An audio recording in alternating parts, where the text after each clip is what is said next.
Sales funnels, click funnels, ad funnels, marketing funnels. What is this stuff and why do you need it? The answer can be quite confusing because people use the word funnel in way too many ways. Some people use the word funnel to refer to their website or a set of landing pages. Some people also use the word funnel to describe their strategy to increase things like their email opt-ins. And many others don't use the word funnel at all because they don't have one. Regardless of where you currently sit, the marketing industry has completely complicated the use of the term funnel. And that is why I'm creating this episode to simplify sales funnels for beginners.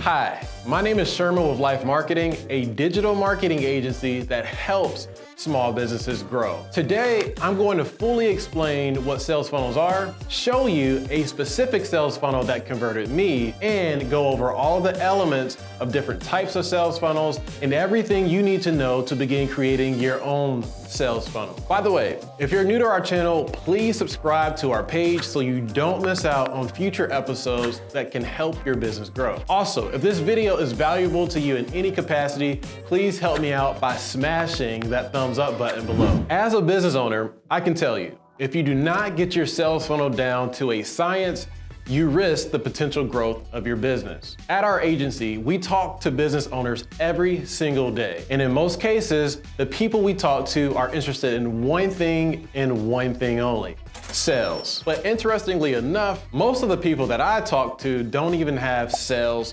funnels. In other words, they do not have a clearly defined process to increase sales in their business. Most of the time, the people I talk to tell me that they're increasing their business sales through things like word of mouth and referrals. Hearing things like this makes me happy and scared for the people that I talk to. I'm happy because if your business is growing through things like word of mouth and referrals, then I already know you have a great product that people truly enjoy. I mean, if people are advocating for your product, then clearly this means that your business has a proof of concept and is a viable business. On the other hand, I'm incredibly fearful for people who rely solely on these type of things to grow. Because without a sales funnel in place, you are essentially operating your business without any predictable engine to generate more sales in your business. In cases like this, you just don't know what's in store for tomorrow, if you will have customers or not, or whether or not you will even have work for your employees. This presents a significant business risk because without a sales funnel in place, selling becomes very challenging and tends to be lucky at best. So let's go ahead and mitigate this risk by breaking down sales funnels to its core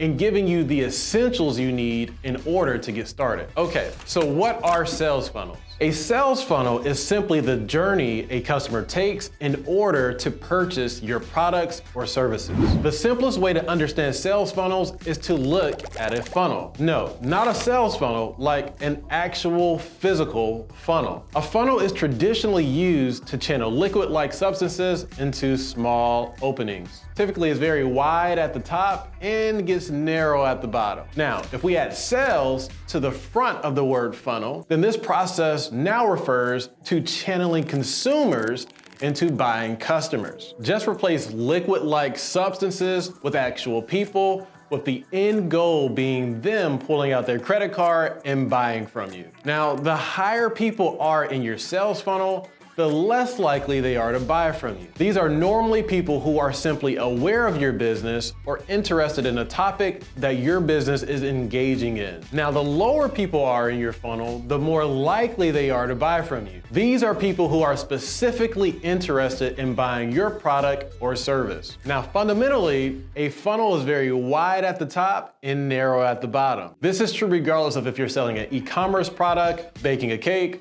or offering a professional service. This funnel feature is important for you to know because what this really means for sales funnels is that only a small percentage of people who enter your funnel will end up actually buying from you. I repeat, only a small percentage of people who enter your funnel will actually buy your products or services. This is why sales funnel, or any funnel for that matter, is wide at the top and narrow at the bottom. Therefore, in order to increase your sales, not only do you need to have a sales funnel in place, but you also need to have enough volume of people in your sales funnel in order to start cranking out sales. The more people you have inside of your sales funnel, the more likely you are to convert new customers. Many of the people I talk to that are not seeing sales either A, do not have a strong sales funnel to begin with, or B, do not have enough people in their sales funnel to start converting customers. So now that you know what sales funnels are, let me show you a sales funnel that converted me. So a few years ago, my wife and my partners co-founded a sister company to Life Marketing called Life Accounting, which is a full-service accounting firm for small businesses. Ironically, as we were just getting started, I ran into several Facebook ads by a man named Andrew Argue. In his ads, he talked about how to offer the most valuable accounting services. So I clicked the ad and then I arrived to his landing page. Now, as you can see in the landing page, there is no menu and it appears to be a standalone page. There is only one call to action, which is to sign up for his free training. He does this because I assume he does not want my attention to get diverted to something else, which may result in the failure of moving me down his sales funnel. Obviously, I see what's going on here, but ultimately I don't care because I truly only want the value he's exclaiming in his Facebook ads. So I enter my information into his form and it immediately redirects me to his free training. As you can see, the free training is step 1 of 3 in his process of converting me into a buying customer. In other words, he assumes that people who watch his full training will be more likely to want his program. Step 2 of his funnel is for me to enter in my information to apply for his program. Obviously, using words like apply implies that there is some level of scarcity in the program, which is a great tactic to motivate people to move them further down his sales funnel. And finally, step 3 of his funnel was for me to schedule an appointment. As soon as I completed the form, I was immediately redirected to schedule a call. Now he can put his best sales rep on the phone to close me as a customer. On that phone call, he told me that his programs start at about $5,000 and up. And at that time, I'm kind of thinking like, okay, this is a little bit more than I'm expecting to spend. So I simply tell them thank you for your time and decide to hold off at that specific time. But of course, he did not stop there because at this point, he knows I'm at the bottom of his sales funnel. And ever since that appointment, I've received hundreds, if not thousands of valuable emails and countless retargeting ads to motivate me to purchase his programs. And to be honest, after 2 years of endless emails, phone calls, social media interactions, we eventually bought 2 of his educational programs, which turned out to be extremely valuable and well worth it. As you can see, a well thought out sales funnel works, and when you can automate it in this manner, you essentially develop a predictable sales engine that can grow your business. So now that you know what sales funnels are, let's talk about the steps inside of sales funnels. There are a few basic steps inside of any sales funnel. Number 1, awareness. Number 2, engagement. Number 3, conversion. And number 4, advocacy. In short, people must first be aware of your business to even consider buying from your business at any point in their life. If they aren't aware of your business, then you're in trouble. You can increase your awareness through things like digital marketing activities like SEO, content marketing, digital advertising, and so on. In the example I just provided, Andrew uses Facebook ads to increase his awareness in his sales funnel. Now, secondly, aware people must engage with your business. Engagement is necessary in order to establish a true connection with the people who are now aware of your business. Engagement builds trust, credibility, and positive emotional triggers that ultimately influence people to buy from your business. You can increase your engagement through adding value to your audience, which is most commonly done through content creation, like videos, blogs, or anything that helps your audience. This value exchange moves them down your funnel. In the example I provided, Andrew uses video and webinars to engage people in his sales funnel. Next is conversion. You can start selling to people who are deeply engaged with your business. And chances are, you will have a better chance at converting this group of people than complete strangers, which is why this funnel works so well in the first place. Engaged users have higher conversion rates than unaware, unengaged audience. You can convert your engaged audiences through email marketing, retargeting ads, and through your website. In the example I provided, Andrew heavily used email marketing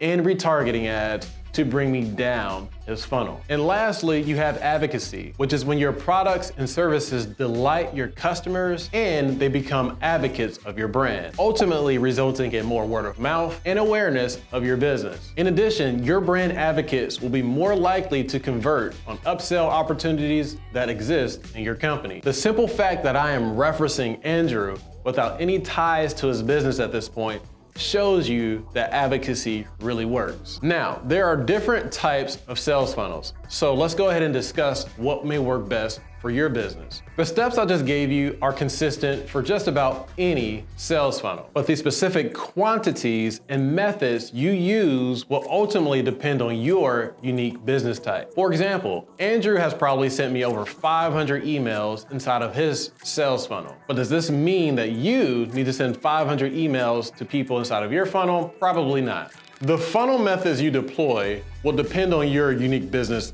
type or industry, price of your products, and your sales cycle. Let's start with your business type. Now, there are many business types, but to keep this episode very simple, I categorize the type of sales funnels into the following: e-commerce products, professional services, and brick and mortars. For example, here's an example of an e-commerce sales funnel used by Boom by Cindy Joseph that resulted in over $40,000 in sales. For context, they sell beauty products and they use Facebook and Pinterest ads to create awareness, which drove traffic to one of their blog posts. The blog post engaged them by providing beauty tips, and eventually the post linked to their store and product pages. Now, because their products are relatively inexpensive, they can move people down their funnel without requiring email opt-ins to view specific content and without sending 500 emails. However, this does not mean that email is not needed in your sales funnel. Email is still very effective, and even they still try to encourage people to join their email list through discounts, promotions, and other tactics. Though to be honest, I doubt they send emails in the same frequency or manner as Andrew did in the example I provided. Ultimately, the type of business you have will influence how you customize the specific steps to move people down your funnel. Now let's talk about how pricing comes into play here. When it comes to pricing, typically the more inexpensive your products are, the less steps you need in order to motivate people to buy your product. As a rule of thumb, the more your product or service costs, the more value you are going to have to create in order to motivate people to buy from you. Now, value can come in high quality or quantity, but ultimately it's up to you to determine the appropriate ways to create value to motivate purchases. In addition, your sales cycle and the time it takes people to buy your products or services is also very important. If it takes a long time for people to buy your product, then you will likely need to add that time lapse into your sales funnel